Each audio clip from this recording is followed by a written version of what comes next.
Okay, so let's start. We're gonna go, here's how it's gonna go. We're gonna go through each section and I'm gonna ask for questions. So we'll start with section 1. Everybody has their study guide and their notes that they filled out on it. Yes, Drew? I thought we had one of those. We got them on last week Wednesday. We did? Okay. Yeah, I don't have an extra, but I can potentially see, are they on Mary online? We'll check. Okay. Yes, they were on Wednesday. And you should have some notes filled out so that we have questions. So any questions starting on section 1? Any terms you don't understand, anything that you looked at and you're like, what the? Are we got to know the people that like presenting? Yes, part of it is the citation of it. Can I tell you who presented everything? Who's section 1? Just section Who's 1. Who's our first presenter? The first two? Who's presenter? The first presenter in like Gen 101 was Jen Krieger, our teacher. Can you clarify your question? Are you sitting there with a bottle of lemonade? No. Okay, so When we were like all together at home, we in common hour. Thank you, Cody. The first presenter was Diane Whelan. Do you guys know what she talked about? What's the name? Diane. Wait, are we gonna have to know all of the presenters' names? You have to cite in this section, Yeah. so you need to know the ones that you were talking about. Didn't she do the brain thing? Yes. Kelsey, can you spell this one? It's in the syllabus if you're really excited. Yeah. Week by week, it's each presenter and how to follow. Yes, this handy dandy guy. She did what? Talk about the brain. She talked about the brain. What? So then which of those terms in section 1 have to do with what she talked about?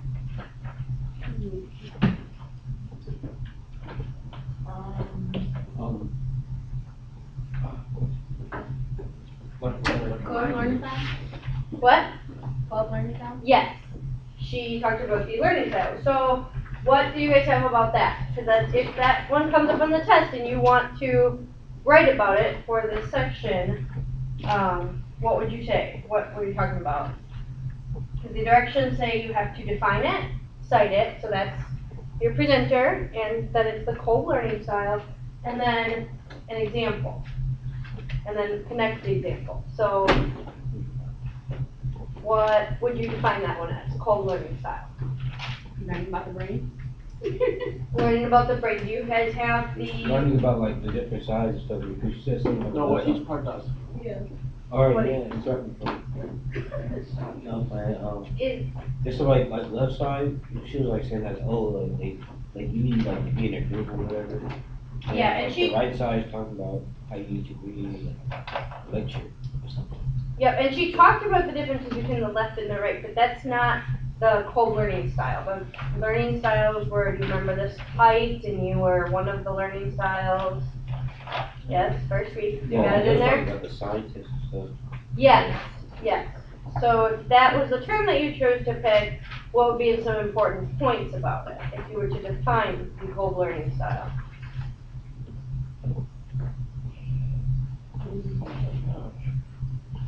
Because that's what you need to think about. What Jen's going to have is she's going to have 2 columns on the test. There will be column A and column B. And some of the terms that are in A and B on the study guide will be in here. And you have to pick one from each side. So you have, so say you pick this one and this one. Like problem style? Yes, that is what Diane talked about in the Kolb learning styles. So if you were to define it, you would probably want to say what is in the Kolb learning styles, what each of them has to talk about, and then you would give an example, and then say why your example related to those learning styles. So do you guys see where this is on your study guide? Yeah. Yeah, okay. So you're gonna have to choose 2 of them from A and B, so one from A and another one from B. Right, if you were to take 2 from A and say you didn't pick one from B, that wouldn't count. That's why they're separated. Why are they separated? She just has 2 different columns. Oh, I don't okay. know if, there's I thought reasoning they in the were just different. like I thought it was for a reason. But it's not. So section A is like for Diane and Breland, those, Nicole Bernstein.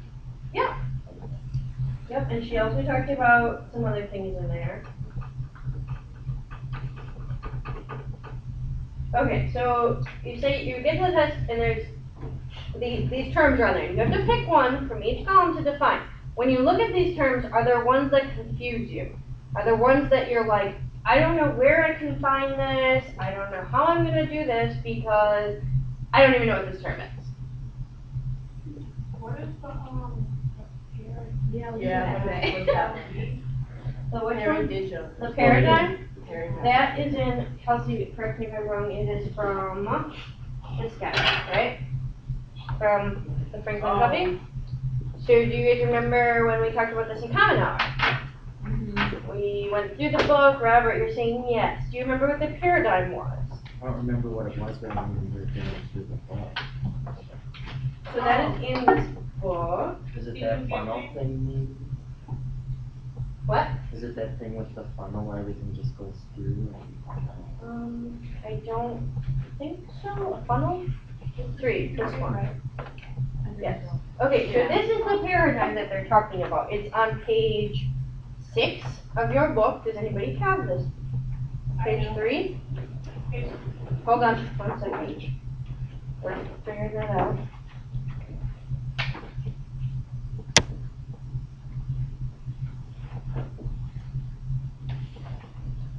No, maybe. I think it's on page 3, but it's not. Well, yeah, page 3 is actually just a foundation principles concept. Okay, so it's on 6. It talks about the paradigm.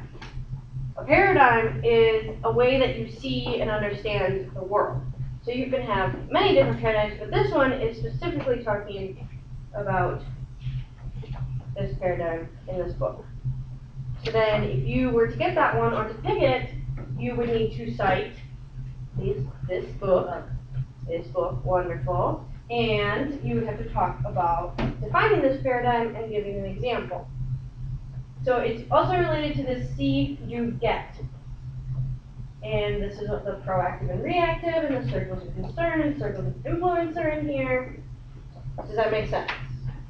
So for like section 1, you're supposed to choose one from column A and one from column B, but I don't understand like what we have to do with it. Like, Okay. you have to define them and then you have to give an example. Yep. So do you have the study set guide? Okay, good. So what does it say on the top? Yeah, I just finished reading it. Yeah, okay. So we define it, So it's like the definition. and that's of including one a of the words. citation. Yep. This is section 1, and so you define it, you give a citation, then you give an example, Is it from like your own example or is it like an example? and then, yes, it is your own example. Okay. On the site. Yeah, she wants it in your first person, own example. So let's say, let's pick one that's pretty obvious. Let's say you get you pick the locus of control, okay? So you define what the locus of control is. Do you remember when we talked about that in class? It was the Friday before we did this lecture in Common Hour. So you get locus of control, you define it, locus of control is, and you cite it, and you say, an example is one time I saw myself using an external locus of control when I did this, and it really made me think about, and then you relate, how does that go back, and you say, from this example, I have seen that I need to look at these concepts more and really try hard to do this, and this is how my example relates back to the definition. So when you're in the test and you're like, how do I do this? The instructions will be on there. So don't worry about remembering, oh, I need to do this, because they'll be on there as long as you know how to do what you're doing. And then if you need to be clear. We talked about our CRAP and being clear and relevant, accurate, and precise. So if you even say like, my example relates to this term by or because or in this way, like you can write that out. You don't need to like try to trick her or whatever and be really intelligent, you know, just write it out clearly. Does that make sense? How would you cite that though?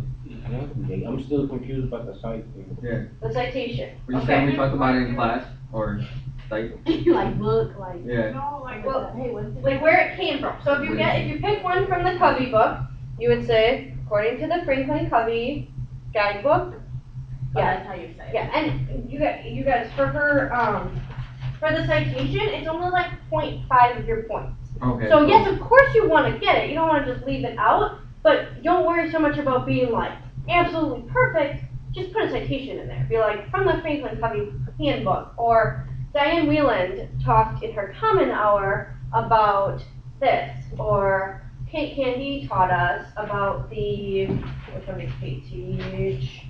The 4 bases of success, and then right on there it says Cusio 2008. That was when Kate was here. You guys remember Kate, right? She wasn't Jen, she taught our class. And then Jen went over that again. So does that kind of make more sense with the citations then? If it So- relate, like, would it- So what I did when I went through my study guide is I wrote on each of them. So I wrote out on paper, I wrote my definition, and then right there I wrote my citation. So like this one, these are all from the Covey book. So I just wrote on there, Covey book, you know, Franklin Covey guidebook. Or the strengths was from Sister Deb, and Gallup is the company that does the strengths. So everything related to strengths would have that citation on it. Does that kind of make sense? Okay, further questions? Anyone that you don't understand? relate. Relate? Where? Like when it's me, the site, it really relate. Oh, There. yes, because the third instruction is to give a rationale of why the example connects to the definition. So do you guys remember what rationale meant? Yeah. Okay, so like your reasoning, so that's why. So your rationale is here. Are you still confused, Cody? Oh, no, no. Okay. And we like you do 2 words, right? 2 words? 2 words? One word from column A and one from Yes. column B. Yes. Yep. And they're 5 points apiece. They're 5 points of the test. And all these words are gonna be on there. No, not all of them. Some of them will be on there. Alright. So yeah, so don't just study 1 from column A and 1 from column B, because she's not gonna have all of these on the test. So if you do that, you risk, you know, those not being on there. Does that make sense? Okay. So then questions about these. Do we know every single one of them? No. No. Okay. So what don't we know? 4 bases of success. The 4 bases of success. Okay. I know that one was a little goofy because Jen did it and Kate did it and we were a little confused. So who remembers what the 4 bases of success were? Robert? Social interaction and collaboration, Yep, that was.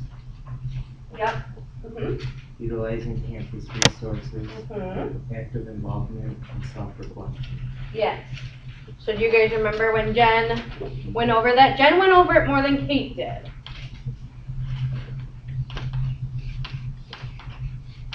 We had a baseball. All right, baseball boys, don't laugh. Okay, really, don't laugh. Nobody can laugh at this.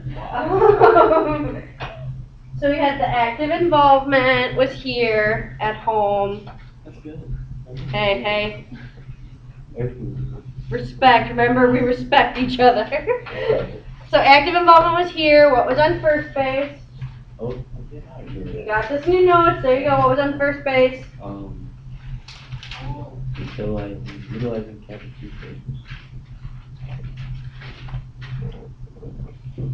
Yeah, and what was up? So utilizing campus resources was on first. What was second? Self-interaction